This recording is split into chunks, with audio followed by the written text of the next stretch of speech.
안녕하세요. 몽실맘이 찾아왔어요. 지금 시간은 3시 35분, 6분을 가리키고 있네요. 오늘은 즐거운 주말 토요일입니다. 어떻게들 보내고 계시는가요? 저는 지금 노래를 열심히 노래 연습을 하고 있어요. 왜 연습을 하냐고요? 잃었던 제 목소리를 찾고 싶어서요. 음, 목소리를 여지껏 노래를 안 불렀던 것 같아요. 제가 연습이 부족했던 것이 확실하게 드러나더라고요. 그래서 조금씩 하니까 조금씩 나아지는 것 같은 느낌을 받았어요. 아, 연습이 이래서 중요하구나. 연습을 하다 보면 저희 목소리는 다시 예전처럼 돌아올 거라 믿습니다. 그럼 보노보노처럼 살다니 다행이야. 이 이야기는 정말 만화 같으면서도 순정적이고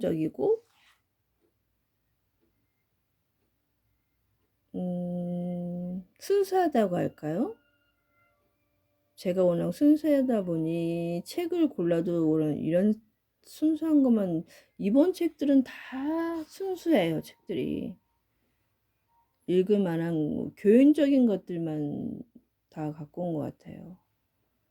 소설은 하나도 없네. 그러고 보니 저는 소설도 좋아하거든요. 꽤. 다음에는 소설을, 요즘에는 많이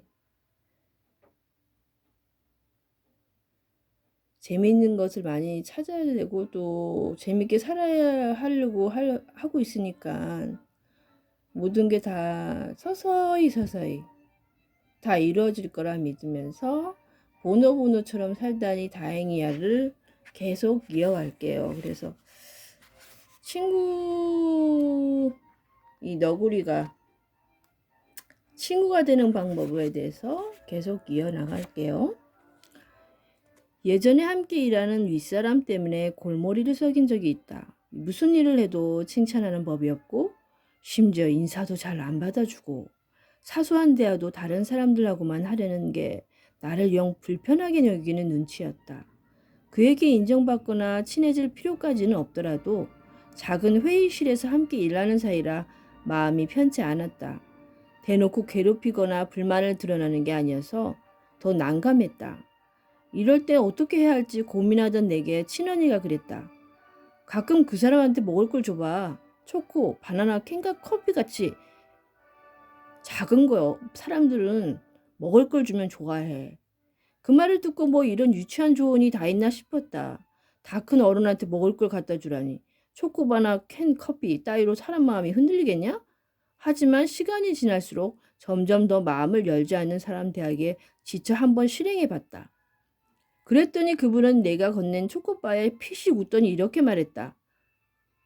나 단 거 좋아하는 거 어떻게 알고. 그 뒤로는 인사를 받아주고 내 농담에 어색하게나마 웃어주고 때로는 먼저 말을 거길 걸기 시작하는 게 아닌가? 그 사건 이후로 어른 되면 사람과 친해지기만이 비법 한두 개는 갖고 있어야겠다고 생각했다.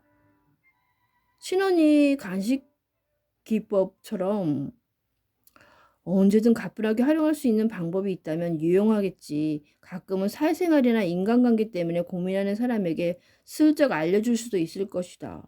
사람 사귀는데 기술이 어디 있겠냐고 해도 분명히 있는 것 같다.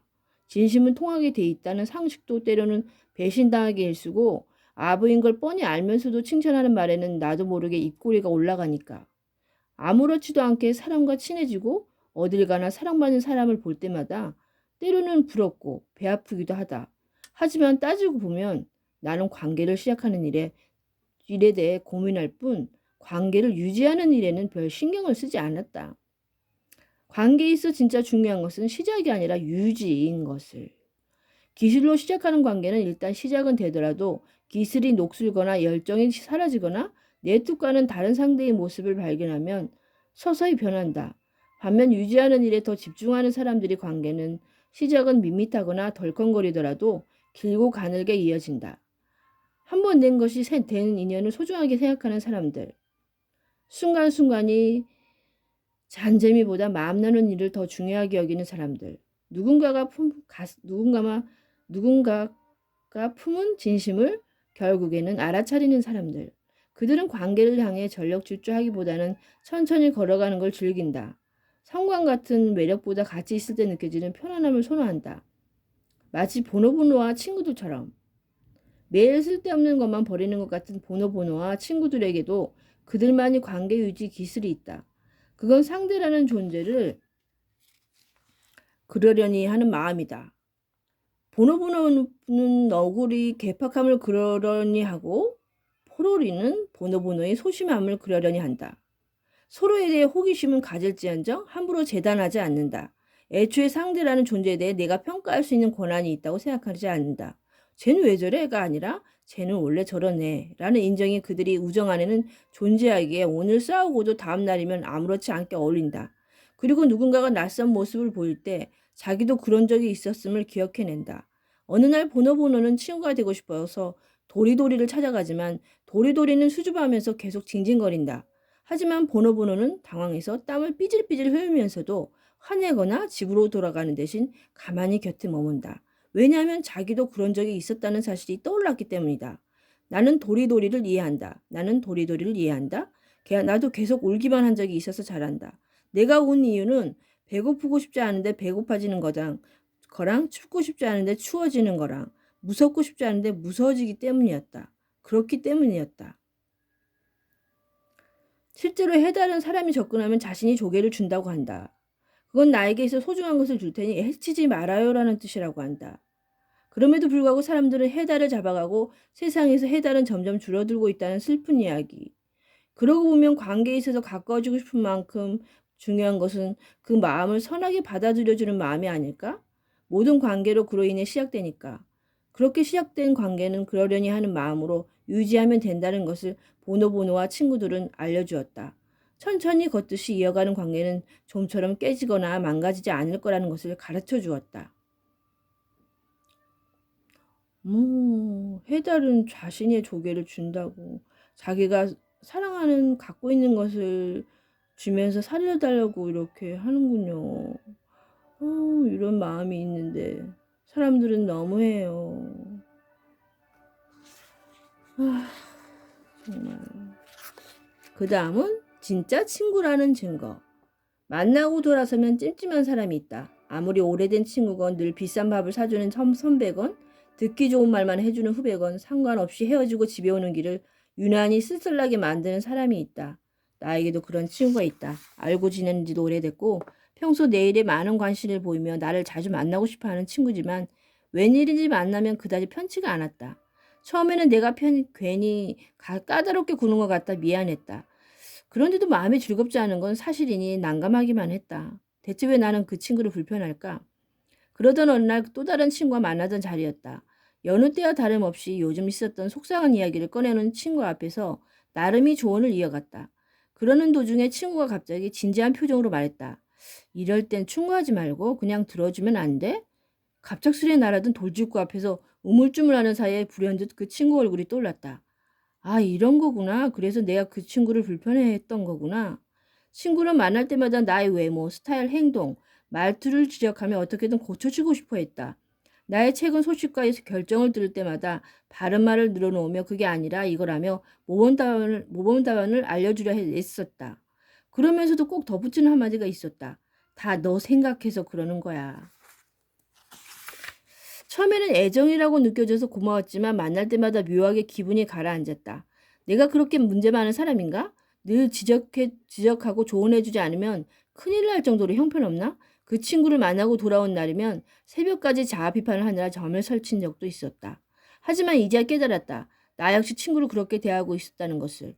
속상해하는 사람 앞에서 알량한 친구를 들어놓으며 잠시나마 우쭐해하고 이런 게 진짜 우정이라면 모진말도 서슴지 않는 사람이었다는 것을. 결국 나 역시 친구 있는 그대로의 모습을 인정해 줄 모르는 사람이었다. 그러면서도 왜 친구만큼 있는 그대로의 나를 인정해 줘야 한다고 굳게 믿어온 걸까? 하루는 보노보노 아빠의 오랜 친구인 스레이 아저씨가 찾아온다. 오랜 친구라고 말은 하지만 보노보노는 아빠 아저씨가 친구라는 사실이 실감나지 않는다. 둘은 같이 있을 때 별말도 안 하고 크게 재미있어 보이지도 않고 무엇보다 요즘 자주 만나지도 않는다. 보노보노가 생각하는 친구라는 증거 첫 번째는 늘 만나는지 아닌지, 두 번째는 만나면 즐거운지 아닌지, 그 두 가지 모두 아빠 아저씨에게는 해당되지 않는 것 같았다. 아빠랑 아저씨가 친구라는 증거가 있어요? 보노보노의 질문에 두 어른은 고민하기 시작한다. 하긴 요새 우리는 잘 만나지도 않고 예전처럼 재밌게 놀지도 않는구나. 그래도 친구인 건 맞는데 이걸 어떻게 설명해야 할지? 결심하는 두 어른은 보노보노에게 예전에 함께 놀았던 이야기를 열심히 해주지만 보노보노는 시큰둥하다. 하지만 그건 옛날 얘기잖아요. 둘은 또 한 번 할 말이 궁해진다. 하지만 보노보노는 아저씨가 집으로 돌아가는 모습을 보고 아빠 아저씨는 진짜 친구라는 사실을 깨닫는다. 아저씨를 배웅하는 아빠의 모습이 너무나도 평온해 보였기 때문이다. 점점 멀어지는 아저씨 모습을 하염없이 쳐다보는 아빠의 얼굴 안에는 사랑하는 친구를 떠나보내는 아쉬움, 다시 만나는 날까지 건강하기를 바라는 그 마음, 얼른 또다시 만나고 싶은 마음이 꾹꾹 담겨져 있었다. 그 이야기를 보며 생각했다. 재미있게 놀지 않아도 괜찮다. 자주 만나지 못해도 괜찮다. 함께 시간을 보내고 헤어지는 길에 어느새 편안한 얼굴을 하고 있다면 그게 진짜 친구 아닌가? 단 진짜 친구라면 두 사람 모두 비슷하게 편안한 얼굴을 할 수 있어야 하겠지. 그날 밤 집으로 돌아오는 길은 유난히 더 쓸쓸했다. 친구 때문이 아니라 나 때문에 그랬다. 그동안 나 역시 불편한 친구였을지도 모른다는 깨달음에 서늘한 뒷목을 여미게 됐다. 나도 그런 주제에 친구를 판단하고 불평해대던 시간이 떠올라 얼굴이 붉어졌다. 이렇게 닮은 걸 보면 우리는 친구가 맞긴 맞구나. 이제부터라도 친구가 나를 만나고 돌아가는 길에 친구를 만나고 온 얼굴을 할 수 있었으면 좋겠다. 나도 그런 얼굴을 할 수 있었으면 좋겠다. 그러니 이제 잔소리를 좀 끊자. 나부터 잔소리 안 하는 사람이 되자. 친구야, 우리 이제부터 충고는 안 하고 안 듣는 걸로 하자. 여기에 또 만나가 있네요. 그리고 스레이 아저씨는 돌아갔다. 스레이 아저씨를 배웅하는 아빠의 얼굴을 봤을 때 아저씨와 아빠는 역시 친구구나 생각했다. 이런 모습을 수용가 가는 모습을 끝까지 지켜본다는 것은 참 보노보노는 정말 잘 알아보는 것 같네요. 이런 모습까지 다 친구라는 걸 참 안다는 자체도 어디예요. 미움받을 용기. 보노보노 속 등장인물들이 일상을 가만히 살펴보면 낯선 생각이 든다. 대부분이 캐릭터가 인간과 똑같은 감정을 느끼고 인간과 비슷한 행동을 하는데도 결정적으로 다른 점이 하나 있다. 그건 보노보노와 친구들이 미움받는 것에 대해 별 신경을 쓰지 않는다는 것이다. 천하의 소심한 보노보노는 온갖 걱정은 다 하면서도 누군가에게 미움받을 것 같다는 걱정은 단 한 번도 하지 않는다. 너부리는 항상 밉상인 짓을 하면서도 그런 자신을 누가 미워하든 말든 관심이 없다. 포롤이나 야옹이 형도 마찬가지다. 관계에 대해 고민하면서도 늘 사랑만 받고 싶다고 생각하지 않는다. 누군가가 자신을 좋아하면 좋아하는 대로, 미워하면 미워하는 대로 그저 받아들인다. 우리도 그렇게 살면 얼마나 편할까? 인간관계가 힘든 이유는 미움받는 일이 주로 주는 스트레스 때문일 거다. 가뜩이나 애정 결핍이 될 지경인데 미움까지 받다니 상상만 해도 등줄기가 서늘해진다. 하지만 솔직해지자. 우리도 누군가를 미워하지 않나? 시간만 나면 흘겨보고 뒤에서 욕하고 행에 잘 되기라도 하면 다리 뻗고 잠도 못 자면서 다른 사람이라고 그러지 말라는 법이 어딨나? 우리가 누군가를 미워하는 데는 그만큼의 합당한 이유가 있다고 생각한다. 하지만 누군가가 나를 미워하는 데에도 그만큼의 확실한 이유가 있다는 것을 알고 싶어 하지 않는다. 미워하기. 서로 미워하는 것, 한쪽만 미워하는 것보다 낫다. 안다 나한테 미워할 만한 구석이 있다는 게 상상 안 된다는 것. 나만큼 무난하고 평화적인 사람이 어디 있다고. 나도 그렇게 믿고 지냈다. 내가 나를 미워하는 건 말이 되고도 남이 나를 미워하는 건 말이 안 된다고 생각했다. 나를 미워할 수 있는 권한은 나에게만 있으니 남이 나를 미워하면 천지개벽이 일어난 것처럼 심각해졌다. 며칠 전에 평소 존경하던 선배가 나에 대해 안 좋은 이야기를 하고 다닌다는 사실을 알게 됐다. 가뜩이나 소심한데 믿었던 사람에게 배신까지 당했다는 생각에 일상생활을 영위하기 힘들 정도였다. 매일 울고불고 우울해하다가 점점 상태가 심각해져서 신경정신과에 상담을 받으러 갔다. 낯선 장소, 낯선 사람 앞에 앉아서 엉엉 울면서 말했다. 그 사람이 저를 왜 그렇게 미워하는지 모르겠어요. 저는 잘못한 건 하나도 없거든요. 이제껏 저는 좋은 사람들만 만났거든요. 두서없는 넋두리를 한참 듣던 의사가 그랬다. 김신혜 씨는 이제껏 좋은 사람들만 만났군요. 부럽네요. 이제껏 참 잘 살았네요. 그 말을 듣고 머리를 세게 얻어맞은 것처럼 멍해졌다. 그랬구나. 나는 이제껏 좋은 사람들만 만나서 단 한 사람이 나를 미워한다는 사실조차 받아들이지 못하는구나. 날 달갑지 않아 하는 사람이 연연해서 그동안 우리 누린 그 인간관계마저 다 망친 사람처럼. 굴고 있었구나. 그날 이후 새로운 교훈을 얻었다. 나를 미워하는 사람 한 명 때문에 일상 전체를 망칠 필요는 없다는 것. 나를 미워하는 사람이 한 명 있어도 나를 좋아하는 사람은 10명 있다는 것. 모든 사람을 만족시킬 수는 없다. 모든 사람이 나를 좋아할 수도 없다. 내가 소중하게 생각하는 나를 소중하게 생각하는 사람들하고만 좋은 관계를 누릴 수 있어도 그 인생은 성공한 인생이다. 아무리 노력해도 나를 좋아해 줄 것 같지 않은 사람을 원망하며 우울해하기에는 인생이 억울하지 않나? 나에게 내 마음대로 누군가를 미워할 권리가 있는 것처럼 그도 그 마음대로 나를 미워할 권리가 있다. 그걸 받아들이기 쉽지 않다면 그가 나를 미워하는 만큼 나도 그를 미워하겠다고 마음만 먹으면 된다. 한없이 유치해 보이지만 그렇지 않다. 내맘 같지 않은 인간관계에 매몰되지 않기 위한 현명한 생존 전략이다. 얼마 전 사람 때문에 속상해하고 고민하던 차에 친언니와 이야기를 나누게 됐다. 언니는 꼬이고 꼬인 관계 때문에 긴 세월을 고생하다 결국은 그 관계를 끊어버린 경험이 있다. 내 말을 묵묵히 듣던 언니가 그랬다. 그 사람이 나를 미워하는 건 그 사람이 선택이야. 그 선택까지 내가 어떻게 할 수는 없어. 차라리 미움받아도 괜찮다고 생각하는 게 낫더라고. 미움 좀 받으면 어때? 나 좀 봐. 아무렇지도 않아. 그리고 이렇게 덧붙였다. 누구 때문에 힘들거나 억울하거나 짜증날 때는 너만 생각해. 그 사람도 그만큼 힘들겠지. 하는 공감 같은 거 할 필요 없어. 상대방을 공감하고 이해하려고 노력하면 할수록 힘들더라고. 공감하고 이해해야 되는데 난 왜 이럴까? 쓸데없이 자책만 하게 되는 거야. 힘들 때는 나만 생각하면 되는 거야.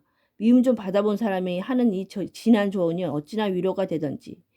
나 역시 용기를 얻었음을 물론 저절로 언니 앞날까지 응원하게 됐다.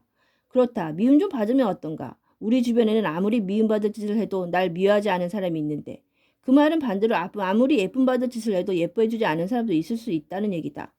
그러니 더 이상 미움받고 사랑받는 일에 예민해지지 않아도 될 것 같다. 공감이 안 되면 공감 안 해도 된다. 이해가 안 가면 이해하지 않아도 된다. 정 힘들면 나도 그 사람을 미워하면 되니까. 얼마나 간단한가? 우리는 왜 칭찬에 목숨은 걸까? 예전에 함께 밥을 먹을 때 외국인 친구 하나가 나를 빤히 쳐다보면서 말했다. 너 웃는 게 예쁘구나. 갑작스럽게 날아든 칭찬에 얼굴이 빨개져서 허둥지둥하다 겨우 대답했다. 아니야. 그 말에 그는 진지한 얼굴 이야기했다. 내가 한국에 와서 놀란 게 있어. 한국 사람들은 칭찬을 하면 딱 두 가지로 반응하더라고. 아니에요. 아니면 내가 좀 그렇죠. 칭찬을 들으면 대부분 부정하거나 장난을 쳐. 그 말에 발끈해서 물었다. 그럼 너네는 칭찬을 들으면 뭐라고 하는데? 그랬더니 그가 말했다. 그냥 고맙다고 하지. 어찌 들으면 그저 웃고 넘길 수 있는 말이었지만 이상하게 그 말이 머릿속에서 사라지지 않았다. 나도 딱 그랬으니까 칭찬을 들으면 꼭 부정하거나 장난치듯 잘난 척을 덧붙이게 됐다. 칭찬을 듣는 게 좋은 동시에 멋졌기 때문이다. 그저 고맙다고 대답하고 넘어가면 마치 내가 그런 사람이라는 걸 당연하게 인정하는 것 같아 얄미워 보일 것 같아서다. 얄미워 보일 것 같아서다. 그만큼 칭찬이 좋은 것이다. 많은 사람들이 칭찬을 사랑한다. 더 자주 칭찬받고 싶어하고 더 많은 사람으로부터 인정받고 싶어한다.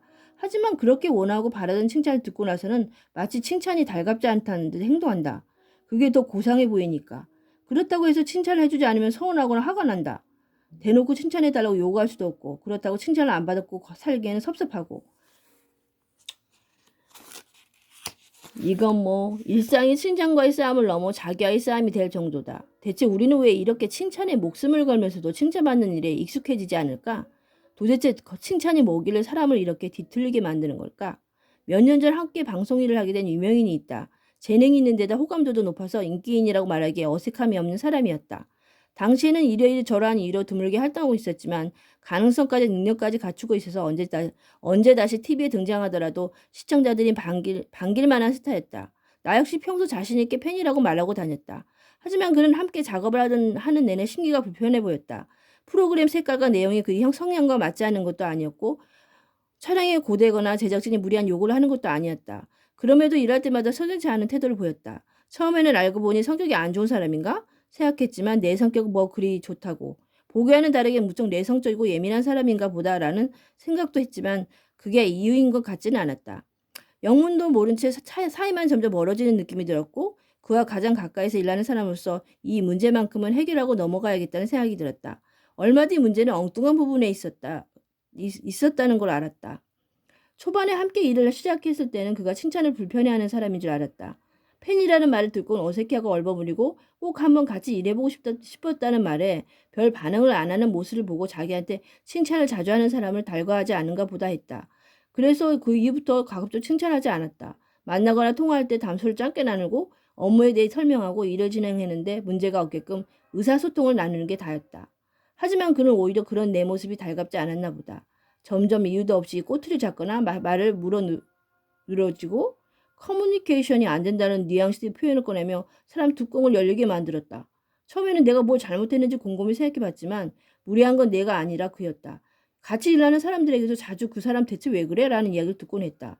그날도 역시 업무상의 통화를 하고 있는데 그는 여전히 나를 세우고 있었다. 짜증났지만 그래도 내가 맞추는 게 낫겠다는 생각에 평소와는 다른 분위기로 대화를 시도해보았다. 이미 너무 잘해주고 있지만 이 부분을 보강하면 좋을 것 같다. 그 코너는 당시 전문이 믿고 맡기겠다. 워낙 잘하는 부분이니까 평소처럼 편하게 하면 될 것 같다 등등 누가 봐도 칭찬을 덕지덕지 바른 말들을 섞어 늘어놓았더니 그는 점점 목소리 톤이 높아지더니 어느새 기분이 좋아 보였고 전화를 끊을 때쯤엔 거의 신이 나 있었다. 그거였던 거다. 그동안 내가 칭찬을 안 해줘서 화가 나 있었던 거다. 나는 칭찬을 일부러 안 한 게 아니라 딱히 칭찬할 게 없어서 안 한 거였다. 칭찬을 받고 싶다면 맡은 바에 열심히 일하거나 상대방과 가까워지기에 노력하면 될 것을 오히려 괜히 시비를 걸고 분위기를 이상하게 만드는 모습에 그동안의 팬심을 전격 처리할 수밖에 없었다. 쿨한 척하는 사람일수록 쿨하지 않은 사람이라는 진실을 그를 통해 새삼 확인하게 될 줄이야. 이제는 유명인을 만나면 칭찬부터 하고 본다. 평소 칭찬을 많이 듣고 사는 사람일수록 칭찬에 목말라 있다는 것을 깨달았기 때문이다. 그런 사람일수록 칭찬을 어색해하거나 신경 안 쓰는 것 같아 보일 뿐 몹시 반긴다. 에이 그런 소리 하지 마세요라고 말을 안 두고 진짜 그런 소리를 안 하면 도리어 화를 내는 사람도 있지 않았던가? 나중에 그가 더 가까워질 기회가 있다면 꼭 말해주고 싶다.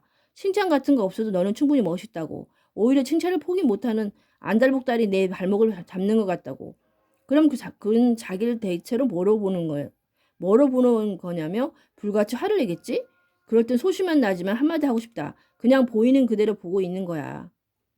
독일의 심리학자 베르벨 바르데즈키는 나는 괜찮지 않다와 이즈벨의 7간에서 칭찬과 사랑의 차이에 대해 이렇게 썼다. 칭찬과 사랑은 동일한 것이 아니다. 칭찬은 특정한 특성 몇 가지를 향한 것이지만 사랑은 그 사람의 장점과 단점 모두를 아우른다.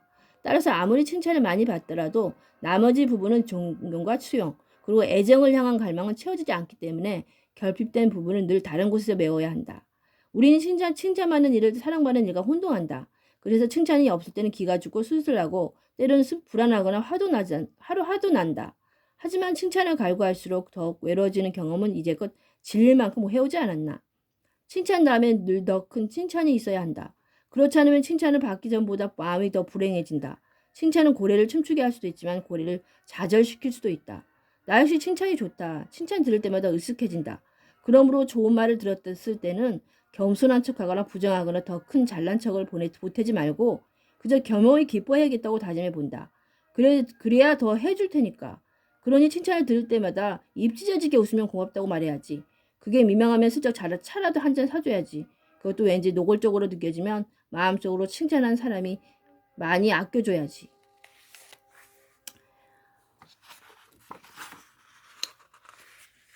칭찬은 하지만 무엇보다 중요한 건 지금부터라도 칭찬에 목매이지 않은 습관을 들이는 일일 것이다. 칭찬을 들으면 좋지만 못 들었다고 해서 내 자신이 부정당하는 것은 아니라는 사실을 믿는 일일 거다. 그런데 그게 참 안 된다. 뭔가를 했을 때 칭찬을 들어야 살맛이 난다. 그래서 내가 이 몇 년간 계속 살맛이 안 났던가? 아무튼 적어도 하나만은 기억해야지. 칭찬과 사랑 같은 게 아니라는 것을. 칭찬은 씨앗을 뿌려주기도 하지만 싹을 자를 수도 있다는 것 사실을. 아무도 칭찬해주는 사람이 없을 때는 스스로를 칭찬하면서 살면 된다. 늘 소심하면서 자기를 아끼는 일만큼 적극적인 보노보노가 그러는 것처럼. 내 몸은 흐물흐물하다. 잡아당기면 엄청 늘어나는 것이다. 그래서 나는 조개나 돌을 흐물흐물한 부위에 넣어둔다. 나는 편리한 나다. 나는 편리한 나라고. 나를 칭찬하세요, 자기 자신을. 어우, 난 칭찬해. 너무 예뻐 죽겠어. 어우, 너무 이렇게, 어떻게 이렇게 이쁘게 만들 수가 있어? 신은 정말, 정말 나를 기적적으로 만들어 놨어. 어우, 이뻐. 이뻐, 몽실맘. 사랑해, 몽실맘. 이렇게 칭찬해 주세요, 자기 자신을. 남을 칭찬도 안 해주면서 자기만 칭찬받으려고 그것도 이기적인 거 아닌가요? 보노보노처럼 그렇게 살아갑시다, 오늘도. 멋지고 기분 좋은 주말 되시기를 소망합니다. 사랑합니다.